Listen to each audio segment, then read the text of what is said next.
اولما اصابتکم مصیبۃ قد اصبتم مثلیہا قلتم ان هذا قل هو من عند انفسکم ان اللہ علی کل شیء قدیر۔ اولما کیا جب اصابتکم تمہیں پہنچی مصیبت کوئی مصیبت، قد اصبتم البتہ تم نے پہنچائی مثلیہا اس سے دگنی، قلتم تو تم کہتے ہو ان ھذا یہ کہاں سے آ گئی، یہ کیسے ہو گیا۔ قل آپ کہہ دیجئے ہوا وہ من عندی انفسکم تمہارے اپنے پاس سے ہے، تمہارے اپنے ہاتھوں کا کیا دھرا ہے۔ ان اللہ بے شک اللہ علی کل شیء قدیر اللہ ہر چیز پر قادر ہے۔ میں اسی کے ساتھ اس کی اگلی جو آیت ہے وہ اس سے ملحق ہے، اس کو بھی بیان کر دیتا ہوں، پھر دونوں کی اکٹھی تفسیر بیان کروں گا۔ اور جیسے کہ میں نے عرض کیا کہ آج کا امپورٹنٹ ٹاپک ہے، ہم ان آیات میں سے تھوڑا سا تقدیر کے حوالے سے کوئی چھوٹی سی بات کریں گے۔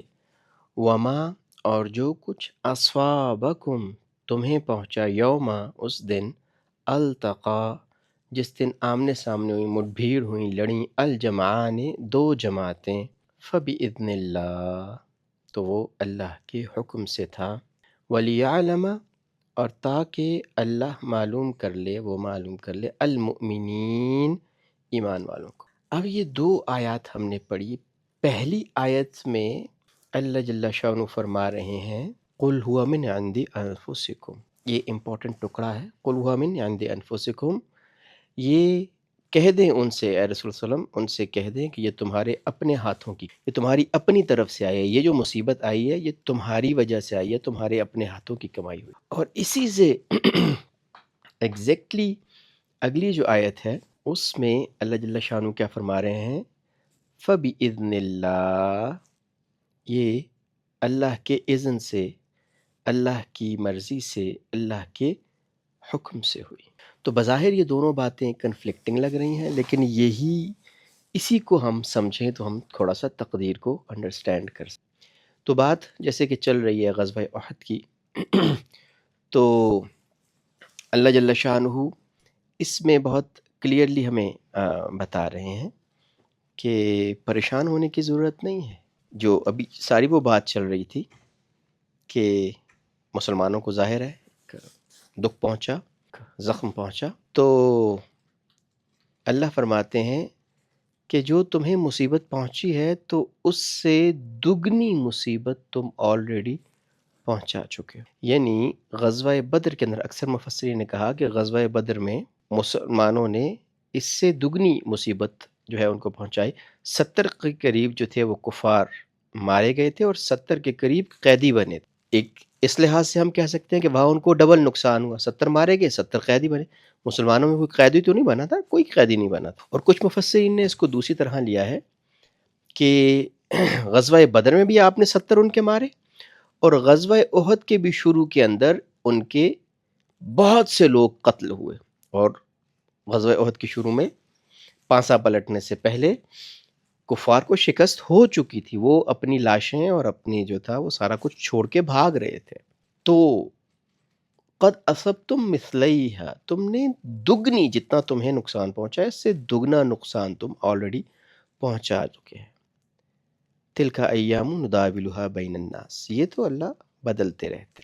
لیکن یہاں پہ ایک اور بہت امپورٹنٹ طرف اشارہ کیا گیا، قلتم ان ھذا، کہ لوگ کہنے لگے، تم میں سے کہنے لگے کہ یہ کیسے ہو گیا۔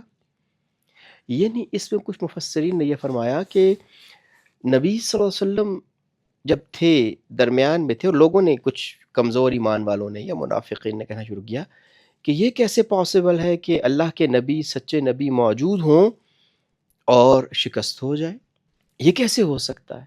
یا مسلمانوں کے دل میں بھی آ سکتا ہے کہ اللہ کے نبی ہمارے درمیان موجود ہیں، دعائیں ہم کر رہے ہیں، سارا کچھ ہے، پھر اللہ کی مدد کیوں نہیں آئی، یہ کیسے ہو گیا۔ تو اللہ فرماتے ہیں کہ اللہ کی مدد تو آئی تھی، غزوہ بدر میں بھی آئی تھی، غزوہ احد کے سٹارٹ میں بھی آئی تھی۔ غزوہ احد کے سٹارٹ میں آئی، جس کا پچھلی آیت میں ہم پڑھ چکے تھے کہ تم ان کو کاٹتے چلے جا رہے تھے، تم ان کا صفایا کرتے جا رہے تھے۔ یعنی یہ تو اللہ نے بتایا کہ یہ تو پھر جب تم نے جو ہے وہ خود غلطی کی تو پھر اس کے بعد جو ہے تمہارا مسئلہ بنا. یہ بات تو تم کہہ سکتے ہی نہیں ہو، تمہارا کہنا بنتا ہی نہیں ہے کہ قل تم ان ھذا، یہ کیسے ہو گیا؟ اللہ کی مدد آئی تھی، تمہیں اللہ نے فتح دی تھی. قل ہوا من عند انفسکم، یہ جو کچھ ہوا ہے وہ تمہارے اپنے ہاتھوں کی، تمہاری طرف سے آیا، اللہ کی طرف سے نہیں آیا. یہ تمہارے ہاتھوں کا کیا دھرا ہے جو تم نے دیکھا. ان اللہ علی کل شیء قدیر، اس کی جو آخری ٹکڑا ہے نا، ان اللہ علی کل شیء قدیر، اس کی میں اگلی جو آیت ہے اس کی تفسیر کے بعد پھر اس کو آپ کے سامنے بیان کروں گا. لیکن یہاں پہ جو امپورٹنٹ چیز ہے کہ اللہ نے بتایا کہ جو لوگوں کو تعجب ہو رہا تھا کہ اللہ کے نبی کے ہوتے ہوئے کیسے ہو گیا، اللہ کی مدد کیوں نہیں آئی، تو اللہ نے فرمایا اللہ کی مدد آئی تھی، یہ تمہارے اپنے ہاتھوں کا کیا دھرا ہے جو تم نے بھگتا ہے. وما اصابکم یوم التقى الجمعان فباذن اللہ ولیعلم المؤمنین، اور جو مصیبت تم میں مقابلے کے دن، دونوں جماعتوں کے مقابلے کے دن ہوئی، اس میں اللہ کا حکم شامل تھا، وہ اللہ کے حکم سے ہوئی. ایسا نہیں ہے کہ اللہ نے ساری چیزیں ہمارے ہاتھ میں دے دی. اللہ ان اللہ علی کل شیء قدیر، اللہ ہر چیز پہ قادر ہے. اللہ کو اپنے دشمنوں کو شکست دینے کے لیے مسلمانوں کی ضرورت نہیں ہے، یا اس 50 کے دستے کی تیر اندازوں کی ضرورت نہیں تھی. لیکن اللہ ہمیں بتا رہے ہیں اللہ ہر چیز پہ قادر ہے، اللہ فتح بھی دے سکتے تھے. جو مسلمانوں کو نقصان پہنچا، نبی صلی اللہ علیہ وسلم زخمی ہوئے، اللہ کی مرضی سے ہوا، اللہ کے اذن سے ہوا، اللہ کی اجازت سے ہوا، اجازت سے ہوا. ایسا نہیں ہے کہ اللہ کی مرضی نہ ہوتی، اللہ کی اجازت نہ ہوتی تو مسلمان شہید ہوتے یا نبی صلی اللہ علیہ وسلم زخمی ہوتے. نہیں، اللہ کی اجازت سے ہوا. کیوں ہوا؟ تمہارے ہاتھوں کا کیا تھا، تم نے کیا. اور اس کا پھر اللہ ایک مقصد بھی بتا رہے ہیں کہ یہ جو سارا کچھ ہوا یہ کیوں ہوا؟ وَلِيَعْلَمَ الْمُؤْمِنِينَ، تاکہ اللہ منافقین کو اور مؤمنین کو علیحدہ علیحدہ، اللہ جان لے کہ تم میں سے کون سا مومن. یاد رکھیں کہ مومن جو ہوتا ہے نا، اس پہ کوئی بھی مصیبت آ جائے، کوئی پریشانی آ جائے، کچھ بھی حالات ہو جائیں، کوئی فیصلہ ہو جائے، وہ اللہ کی عطا پہ، اللہ کے فیصلے پہ، اللہ کے اذن پہ راضی رہتا ہے. مومن کی یہ شان ہے. مومن یہ نہیں کہتا کہ اللہ ایسا کیوں کیا آپ نے، میرے ساتھ ہی ایسا کیوں ہوا، میرے ساتھ ایسا کیوں ہو گیا.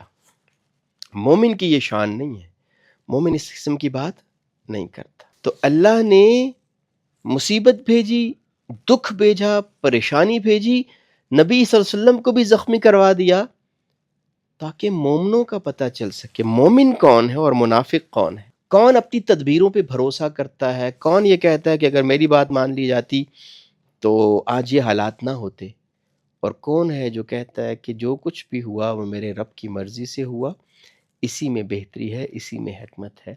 اللہ نے مسلمانوں اور منافقین کو، مومنین کو اور منافقین کو علیحدہ علیحدہ کرنے کے لیے یہ کیا. اب اسی آیت سے ہم تھوڑا سا تقدیر کی طرف چلے جاتے ہیں. دیکھیں، جیسے میں پہلے عرض کر چکا ہوں کہ تقدیر کو انڈرسٹینڈ کرنا یہ ہمارے بس کی بات نہیں ہے، فلی انڈرسٹینڈ کر. ہم تھوڑا سا ایک ویگ سا، یا ایک جسے کہتے ہیں نا ایک خاکہ سا بنا سکتے ہیں تقدیر کے حوالے سے. اور جو کچھ غلط فہمیاں ہمیں ہو جاتی ہیں، بہت سی چیزیں نا ہم تقدیر پہ ڈال دیتے ہیں. بہت سی چیزیں ایسی ہیں جو تقدیر میں ہوتی ہیں. مثلا ہم بالکل، ہمارا اس میں کوئی رول نہیں ہے، ہم جا رہے ہیں، زلزلہ آ گیا خدا نہ خواستہ اور اس سے کسی کو نقصان پہنچ گیا. اب اس میں موسٹ پروبیبلی ایک بندہ جا رہا تھا، وہ بالکل ٹھیک ٹھیک جا رہا ہے، زلزلہ آیا، اوپر سے ایک اینٹ آئی اس کے سر میں لگ گئی. اس میں اب اس کا قصور نہیں تھا اور وہ کچھ بھی کر نہیں سکتا، تو اس کو اتنا وقت نہیں ملا کہ وہ بھاگ سکتا. اس کو ہم کہتے ہیں یہ خالصتاً اللہ کا حکم تھا. اب کوئی سوچ سکتا ہے کہ یار اللہ نے ایسا کیوں کیا؟ تو جس طرح اگلی آیت میں آیا نا وَلِيَعْلَمَ الْمُؤْمِنِينَ، اللہ دیکھ لیں کہ کون ایمان والا ہے. ایک تو وہ اللہ کے فیصلے پہ راضی ہو جائے گا، اور دوسرا اس میں بہتری کیا ہو سکتی ہے کہ فار ایگزامپل وہی بندہ اگر یہ اینٹ اس کے سر میں نہ لگتی اور یہ وہیں پہ نہ بیٹھتا یا وہیں نہ گرتا، ہو سکتا ہے کہیں آگے دوڑ کے جاتا اور کوئی بلڈنگ گر رہی ہوتی جو اس کے اوپر آ کے گر جاتی، اس کے ملبے میں دب کے مر جاتا. تو یہ اللہ کا بہتری ہے، اللہ کی طرف سے بہتری ہے.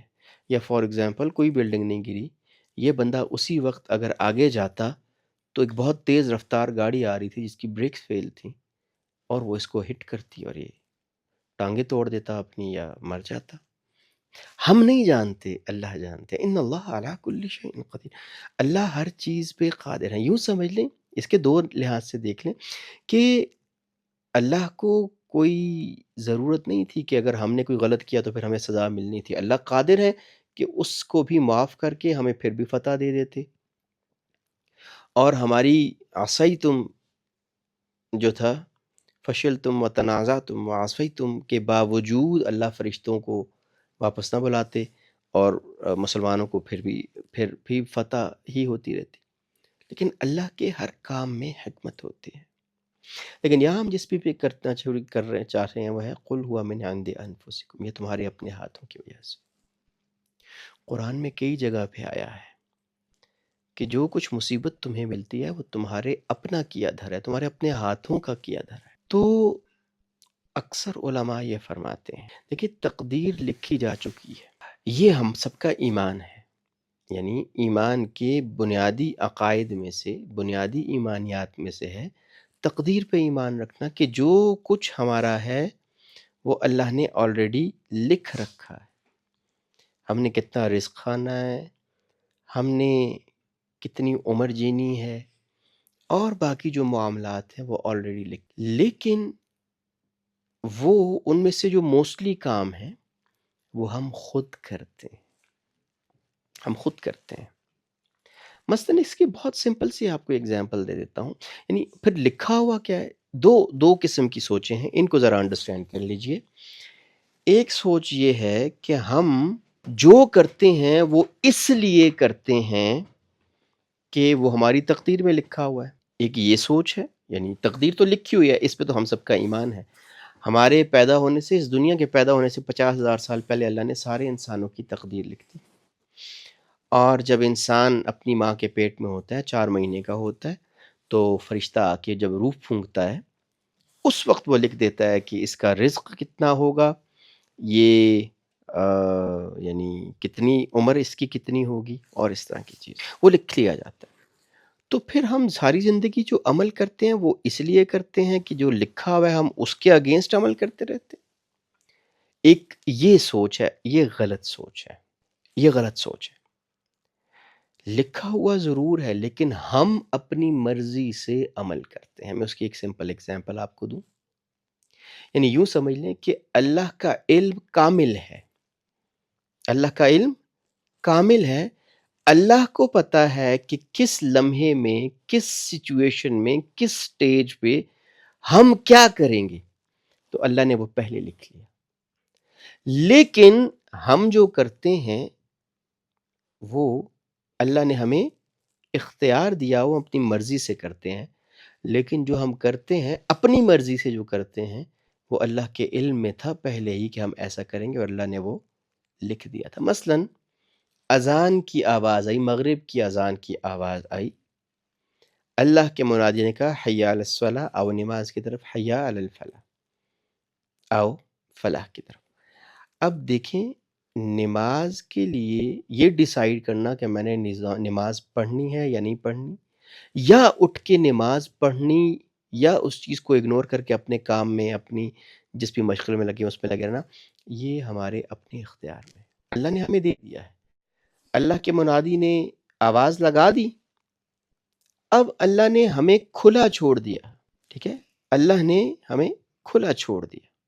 اور اللہ نے قرآن میں فرمایا کہ وَهَدَيْنَاهُ النَّجْدَيْن، یا جس طریقے سے سورہ دہر میں آتا ہے کہ ہم نے اس کو 2 راہیں دکھا دی، اما شاکر و اما کفور، کہ انسان کو اللہ نے بنایا اور اس کو 2 رستے دکھا دیے.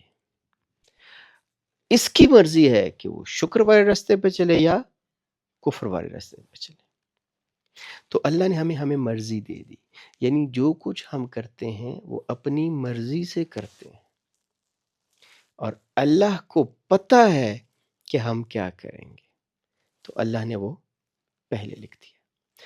یہ آیات جو دو ہے نا، یہ ان دونوں کو کرتے ہیں کہ جو ہم کر رہے ہوتے ہیں وہ بھی ہم اپنی مرضی سے نہیں کر رہے ہوتے، لیکن اپنی مرضی سے مراد یہ ہے کہ ایسا نہیں ہے کہ اگر ہم کچھ کرنا چاہیں تو ہم کر سکتے ہیں، نہیں، اس میں اللہ کی اجازت ہوگی تو ہم کر سکیں گے کہ، اور یہ اللہ نے ایک عام اللہ کا قانون ہے کہ اللہ نے اجازت دے رکھی ہے کہ تمہاری دونوں رستے بھی دکھا دیے ہیں، اچھائی کا رستہ بھی، برائی کا رستہ بھی، کیا کرنا چاہیے وہ بھی بتا دیا، کیا نہیں کرنا چاہیے وہ بھی بتا دیا، اور ہمیں پتہ ہوتا ہے کئی مرتبہ، اور ہم یار یہ چیز ہمارے لیے فائدہ مند ہے کہ نقصان دہ ہے، پھر بھی ہم کرتے ہیں۔ مثلاً ایک بندہ ہے وہ سگریٹ پیتا ہے، اب اس کو پتہ ہے، کوئی بیمار بھی ہے، اس کو ڈاکٹر نے سختی سے منع کیا ہے بھائی سگریٹ نہیں پینا، اب اس کو پتہ ہے یہ چیز میری نقصان دے رہی ہے، لیکن وہ پھر بھی کیا کرتا ہے، پیسے دے کے سگریٹ خریدتا ہے اور اس کو سلگاتا ہے اپنے ہاتھوں سے اور اس کو پیتا ہے، جانتے ہوئے کہ یار یہ مجھے نقصان دے گی۔ یہ انسان کی عادت ہے۔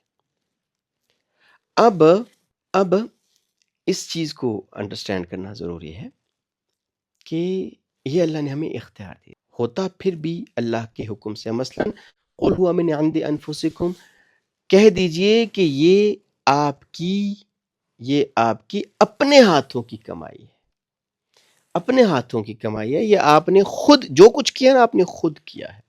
ہاں البتہ جو ہوا اللہ کی مرضی، اللہ کی اجازت اس میں شامل تھی۔ کوئی شہید ہوا، اس میں اللہ کی اجازت تھی، ہاں جی شہید ہو، لیکن اس کی وجہ کون بنے؟ آپ لوگ خود بنے، خود آپ بنے۔ اللہ نے نہیں ان کو جو ہے دشمنوں کو ہمارے اوپر مسلط کیا ہم نے، پہلے ہم نے کیا، جس کے نتیجے میں اللہ نے اجازت دی، اللہ کی اجازت سے تھا، ہونا ایسے ہی تھا، لکھا ہوا ایسے ہی تھا۔ غزوہ احد کے بارے میں، اور غزوہ احد میں جو شہید ہونے تھے اور جو نبی کو زخم لگنے تھے، یہ دنیا پیدا ہونے سے 50,000 سال پہلے اللہ نے لکھ دیا تھا، لیکن اس کی وجہ ہم خود بنے، یہ یاد رکھیے۔ تو یہ دو آیات کو سمجھ کے ہم سمجھ سکتے ہیں قل ہوا من عند انفسکم، جو ہمیں مصیبت پہنچتی ہے، پریشانی پہنچتی ہے، جو ہمارے ساتھ ہوتا ہے، وہ ہمارے اپنے ہاتھوں کا کیا ہوتا ہے۔ ہاں یہ ضرور ہے کہ اللہ کا حکم، اللہ کا اذن، اللہ کی اجازت، اللہ کی مرضی اس میں شامل تھی۔ ان اللہ علی کل شیء قدیر، اللہ اس پہ قادر ہے کہ ہماری غلطیوں کو بھی سیدھا کر دے، ہماری الٹی کو بھی سیدھا کر دے، اللہ اس پہ قادر ہے۔ پہلی بات کہ تقدیر کو فلی انڈرسٹینڈ کرنا یہ ہمارے بس میں نہیں ہے، اس پہ ہم نے ایمان لانا ہے۔ اس کے بارے میں حدیث ہے کہ نبی صلی اللہ علیہ وسلم ایک مرتبہ تشریف لے گئے تو صحابہ آپس میں تقدیر کے بارے میں بحث کر رہے تھے، تو نبی صلی اللہ علیہ وسلم کو غصہ آ گیا اور نبی صلی اللہ علیہ وسلم کا چہرہ مبارک سرخ ہو گیا، اور اس طرح بھی آتا ہے غالباً الفاظ میں کہ جیسے نبی صلی اللہ علیہ وسلم کے چہرے پہ انار نچوڑ دیا گیا ہو۔ تو نبی صلی اللہ علیہ وسلم نے فرمایا کہ تم میں سے پہلی قومیں انہی بحثوں کی وجہ سے ہلاک ہوئیں، جس کا مفہوم ہے کہ معاف فرمائے۔ تو نہ تقدیر کے اوپر بحث کرنی چاہیے، نہ اس پہ زیادہ سوچنا چاہیے، نہ اس پہ زیادہ ٹینشن لینی چاہیے۔ اللہ کے کام ہیں، اللہ بہتر طریقے سے کر رہے ہیں، اللہ جانتے ہیں، تو ہم اس کو فلی انڈرسٹینڈ نہیں کر سکتے۔ ہاں ایک غلط فہمی اپنے ذہن سے نکال دیجئے اور اس چیز کو اوپر اپنا کر لیجئے کہ جو کچھ ہمارے ساتھ ہوتا ہے وہ ہمارے ہی کیا دھرا ہے، ہم جیسا کرتے ہیں کیونکہ اللہ نے ہمیں بنایا ہی ایسا ہے، اللہ نے ایسا ہی دیا ہوا ہے۔ انا ہدیناہ السبیل، اللہ نے کہتے ہیں انا ہدیناہ السبیل، ہم نے اس کو رستے دکھا دیے، اما شاکرا و اما کفورا، اس کا دل چاہے تو اچھائی کے رستے پہ چلے، اس کا دل چاہے تو برائی کے رستے پہ چلے، وہ اللہ نے ہمیں اختیار دے دیا ہے، اسی کے مطابق اللہ فیصلہ فرماتا ہے۔ جو کچھ ہوتا ہے قل ہوا من عند انفسکم، ہمارے اپنے ہاتھوں سے، ہمارے اپنا کیا دھرا ہوتا ہے، ہاں فباذن اللہ، اللہ کی مرضی، اللہ کی اجازت اس میں شامل ہوتی ہے، اور ان اللہ علی کل شیء قدیر، اللہ چاہیں تو وہ نہ ہوتا، اللہ چاہیں تو ہم الٹا کریں بھی تو وہ بھی نہ ہو، یہ اللہ کی اذن میں ہے، اور یہ ہماری زندگیوں میں ہم دیکھتے رہتے ہیں۔ دیکھیں ایک بچہ ہے وہ اوپر سے گرا، یا کئی مرتبہ ایکسیڈنٹ ہوتا ہے اور ایک بچہ ہوتا ہے اس میں، چھوٹا نوزائیدہ بچہ، اور اس کو بالکل ایک خراش تک نہیں آتی، اللہ کا اذن ہے، اللہ کی مرضی ہے، اللہ کا اختیار ہے، ان اللہ علی کل شیء قدیر۔